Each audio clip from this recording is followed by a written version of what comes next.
L'accusé, Fabien Lecoeuvre est là. Bonjour Pascal. Écoute, ça va. Et on a marre. Non mais chaque année c'est le même cirque. Chaque année Oui. vous nous expliquez qu'on va gagner l'Eurovision. Ça fait 45 ans que ça dure. Vous voulez, tiens, je vous fais écouter ce que vous disiez samedi matin sur On marche sur la tête sur Europe 1. Je pense que Louane peut créer la surprise demain soir. Elle peut quand même, à mon avis, créer une vraie surprise.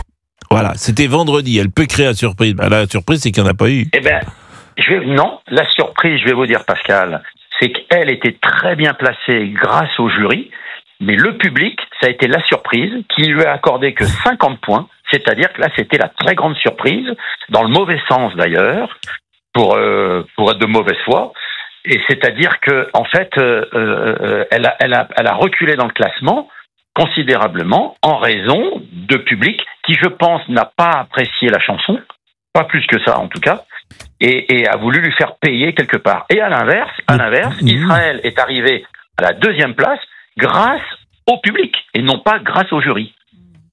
Mais oui, mais c'est comme en tout, c'est une différence qu'il y a entre le public et les jurys, hein, c'est vrai. Vous avez raison, que ce soit pour les Césars, que ce c'est vrai soit pour tous les tout. grands, Bon. bien sûr. Mais pourquoi les gens moi, j'aime bien la chanson de Louane. En plus, je la trouve plutôt réussie, plutôt belle.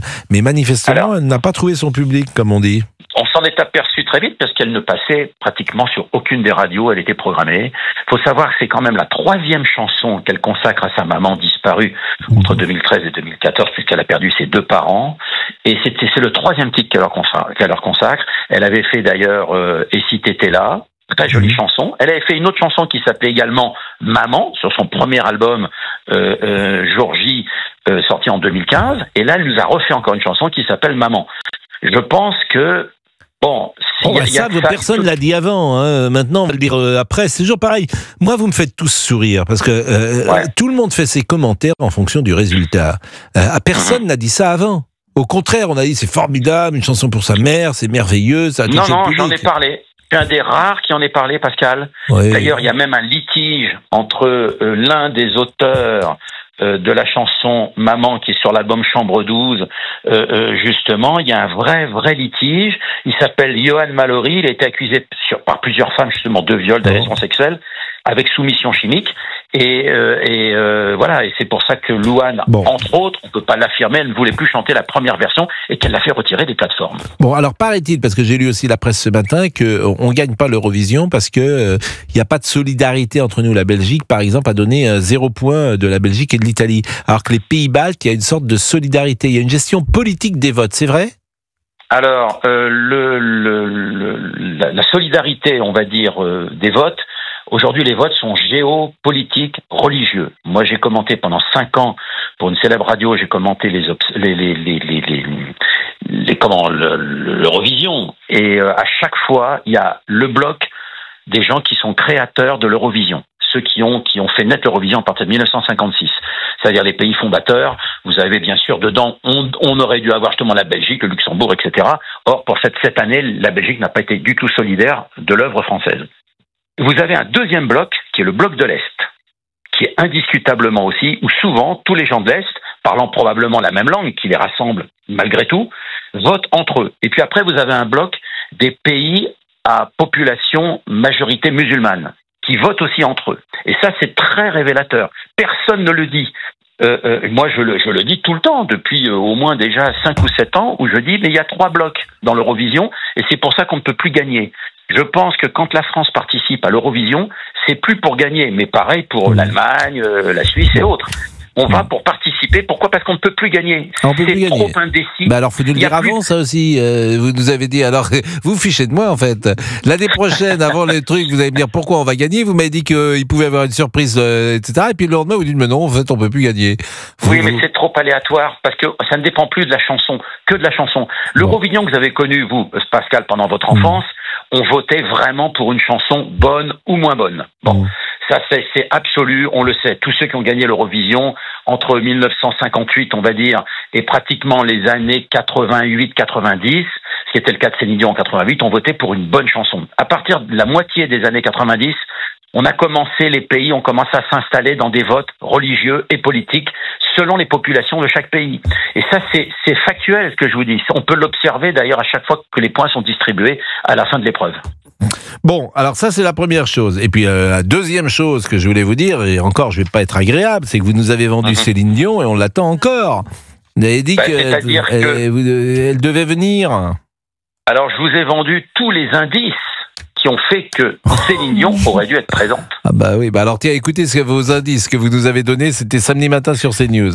En début de semaine, pendant la répétition, il y avait déjà une doublure de Céline Dion pour le réglage du son et des lumières. Sur tous les documents qui circulent dans les bureaux de presse, à Bâle, il y a le nom de Céline Dion sur tous les papiers. Oh. Et ça, c'est frais de ce matin. Hier soir, le jet privé de Céline Dion, qui est parti de Londres, et son jet s'est posé à Bâle. Bon, bah c'est bon. Bon, c'est plus que des... Elle était vraiment à Bâle ? Alors, l'avion était à Bâle. On ne sait pas si c'est son jet. L'avion était à Bâle, mais elle n'était pas dedans. Non, mais vous nous fichez de nous, vous. Hein. Non, ce que je peux vous certifier, c'est qu'elle était déjà à Londres. Alors ça, c'était un indice au départ qui a fait qu'on a pensé qu'elle irait à Bâle. Elle était à Londres parce qu'elle enregistre avec Goldman en ce moment 3 titres pour son album à paraître au mois de septembre. Ça, c'est une chose. C'est factuel, c'est vérifié. Alors, je vais vous dire, puisque vous parlez de Goldman, je pense que la seule manière de gagner l'Eurovision, c'est si Jean-Jacques Goldman nous écrit une chanson. Voilà. Vous avez raison. Parce que vous avez dit tout à l'heure que ça serait génial, d'ailleurs, ça serait son dernier grand tube, parce que vous avez dit que la chanson compte peu. Je pense quand même que si tu arrives avec Si tu m'aimes encore, tu gagnes l'Eurovision. Hein. S'il y a une chanson de cette puissance-là. Donc voilà. Bon, c'est bien, Fabien Lecoeuvre. Et puis on a vu votre fille, Sarah. Oui, absolument, qui était sur une autre chaîne et puis qui était aussi sur CNews. Oui, absolument, tout à fait, aux côtés de Stéphane Bern. Absolument. Elle commentait pour le Figaro, en tout cas, l'Eurovision. Écoutez, peut-être 2-3 choses. Par exemple, Stéphane Bern, hier sur France 5, il a dit Louane s'est enfermé dans sa bulle. Toute la semaine, la fièvre montait ici à Bâle, que toutes les délégations étrangères nous annonçaient une victoire française. On avait tous fini par y croire. Alors on a forcément été déçus. La réaction de Louane, d'abord, elle s'est enfermée dans sa bulle et je peux la comprendre. C'est une grande déception pour une artiste qui venait ici et qui accomplissait son rêve à l'Eurovision. Merci, ami Fabien Lecoeuvre. Je ne sais pas si vous êtes cet après-midi avec le camarade Hanouna. Non, je serai à Paris. Je suis pas à Paris. Je suis en Normandie. Je suis en train d'avancer l'écriture d'un livre en ce moment, donc je me suis isolé tout ce lundi. Voilà, pour tout vous dire. Yuval Raphaël, la candidate israélienne, a terminé à la 2e place. Elle qui est une rescapée de l'attaque terroriste du Hamas le 7 octobre 2023 au Festival Nova. Elle termine quand même à la 2e place, hein, malgré les pressions, les menaces, les centaines de manifestants à Bâle, en Suisse. Un message de soutien de la télé publique espagnole à Gaza avant le début du concours, la pétition de LFI pour demander son exclusion. Elle a réalisé une prestation sublime. Écoutez quelques notes.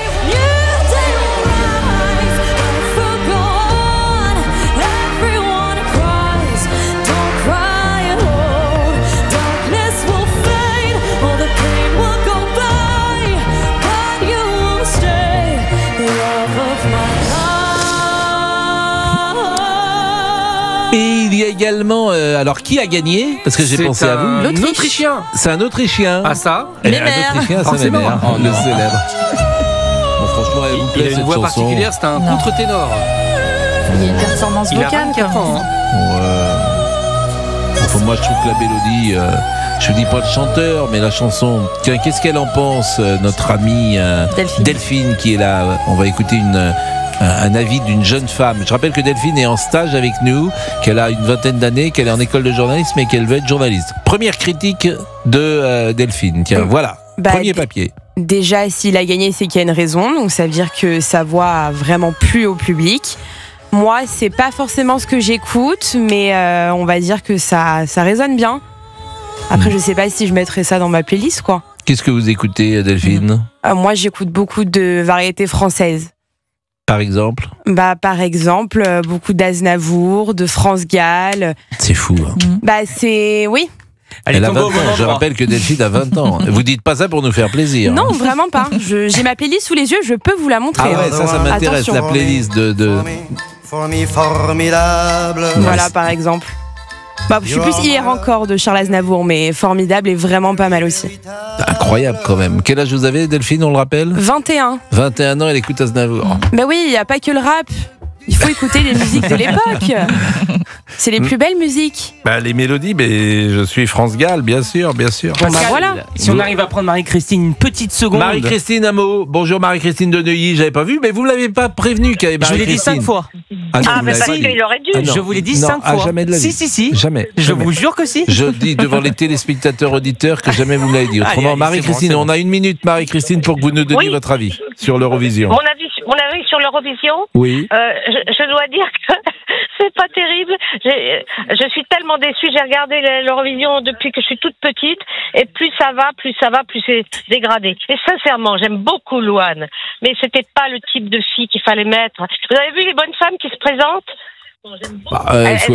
Pourquoi les bonnes femmes? Pourquoi vous dites ça comme ça, les jeunes femmes? Parce que, non, excusez-moi, je parle pas de Louane, bien sûr, dit de certaines. Il y en a certaines, sincèrement, c'est pas de leur faute, mais leur chanson était nulle, et la tenue, mais enfin, c'était pas possible. C'est un tout, l'Eurovision. Et moi, je trouve justement que de plus en plus, on oublie la musique et la chanson. Bah, moi, je suis pas d'accord, parce que, par exemple, la chanson israélienne qui est deuxième, elle est sublime. Il peut pas avoir 30 tubes, mais la chanson, la deuxième, elle est vraiment très belle. Moi, je l'aurais élue première. Non, mais je suis d'accord, mais honnêtement, vous me parlez pas de Louane, elle est charmante et adorable. Oui, Louane, la chanson est belle, de Louane. Non, la chanson est belle, mais c'est pas le type de chanson qui peut retenir à l'Eurovision. Bon, reconnaissez. Bah écoutez, vous savez, moi je vais vous dire, l'année prochaine, voilà, ce week-end, j'ai écrit une chanson.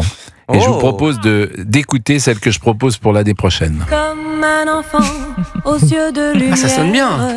Qu'est-ce que vous en pensez? Et je l'accompagnerai à la trompette. Comme Non.